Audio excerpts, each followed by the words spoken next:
In a peaceful garden where the grass stayed cool even under the sun, Turtle Tim and Speedy Snail often stopped to chat on their way to Dr. Medi's small forest clinic. One afternoon, both of them accidentally arrived at the same time, each convinced they were the stronger and more amazing creature. Turtle Tim puffed out his chest and said he could run faster than most animals if he really tried.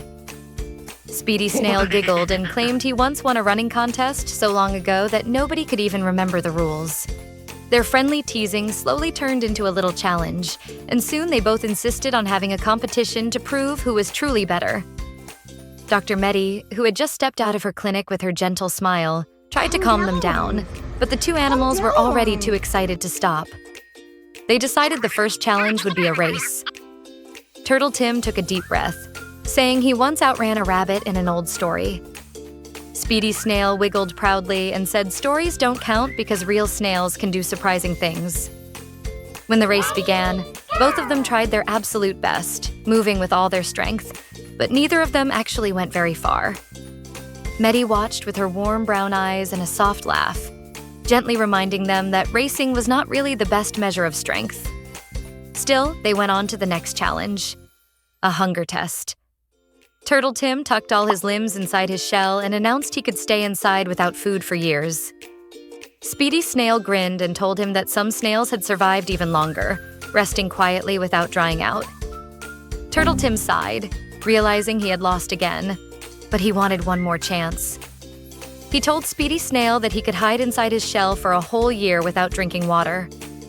Speedy Snail simply shook his head and explained that a snail's shell holds moisture much better, which is why snails disappear in dry seasons but appear everywhere after the rain. Turtle Tim finally lowered his head, embarrassed but honest, and admitted that Speedy Snail truly was impressive. Dr. Medi hopped closer and placed a gentle paw on both of them, telling them that every creature has strengths that suit the life they live. A turtle's patience and steady pace make it safe and strong, while a snail's moisture-keeping shell helps it survive difficult weather. She spoke softly about how comparing too much only makes friends feel tired, but understanding each other makes them appreciate their own gifts. Speedy Snail smiled proudly but kindly, and Turtle Tim felt lighter, no longer worried about winning or losing. Together, all three of them walked back to Medi's clinic, sharing stories, laughing gently, and learning that real strength isn't about beating someone. It's about knowing yourself and caring for your friends.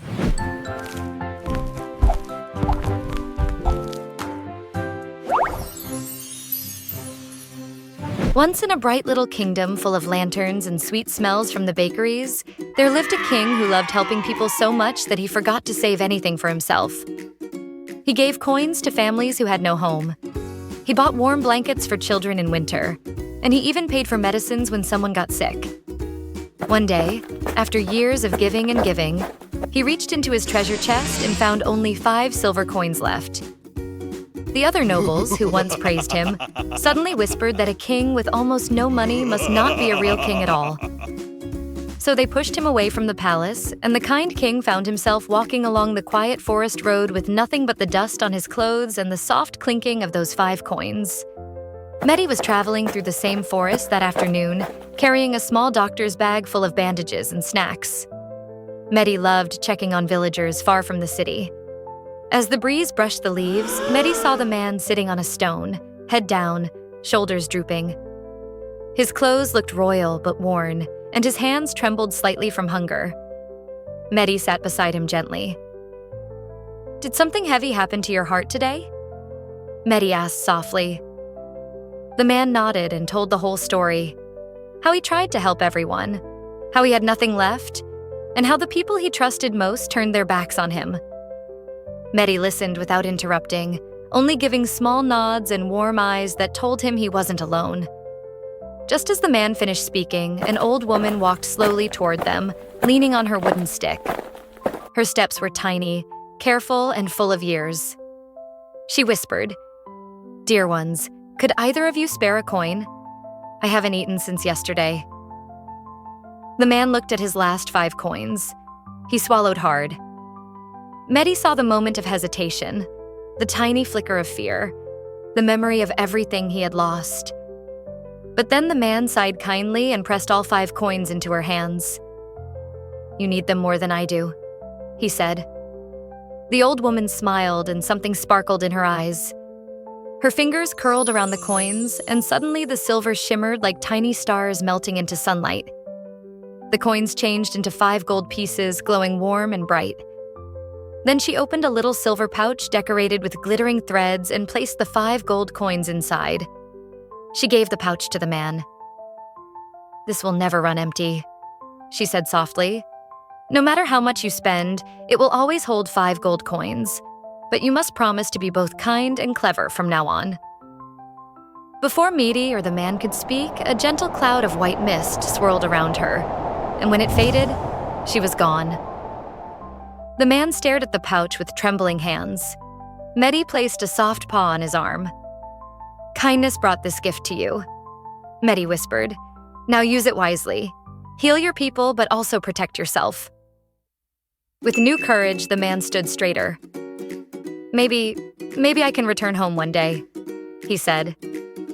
Medi smiled. "When your heart is steady, you will." Together they walked down the sunlit road, the pouch glowing faintly with every step.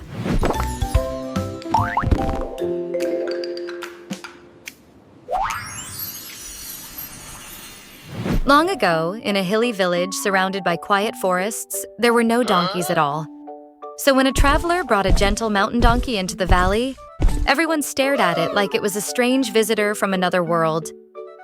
They let the donkey wander near the forest edge, where it spent its days nibbling grass and shaking its long ears peacefully.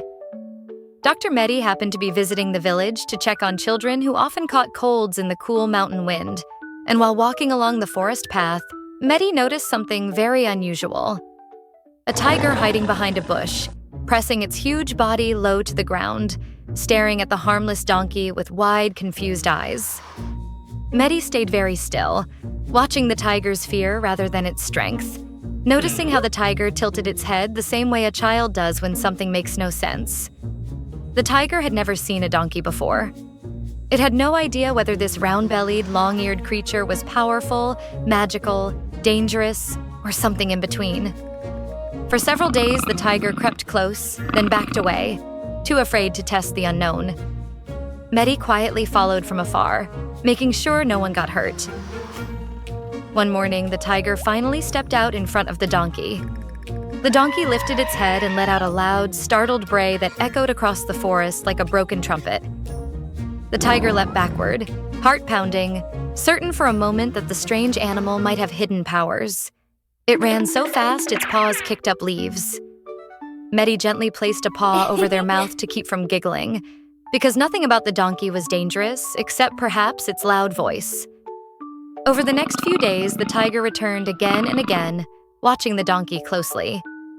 Medi noticed how the tiger started to relax each time it realized the donkey only brayed and stomped but never chased, never clawed, never did anything fierce. Medi sighed softly, understanding that fear often comes from not knowing, and courage often comes from learning. When the tiger finally gathered its bravery and stepped close again, the donkey brayed in the same dramatic, noisy way. But this time, the tiger simply blinked. It understood. The noise was just noise. The tiger let out a deep growl, more annoyed than frightened, pounced forward, and the forest fell quiet. Medi stepped out gently and explained to the village later that loudness is not the same as strength, and that being big or noisy doesn't mean being truly powerful. The story became a lesson Medi shared often. Wisdom grows when we look beyond the surface and when courage walks hand in hand with understanding.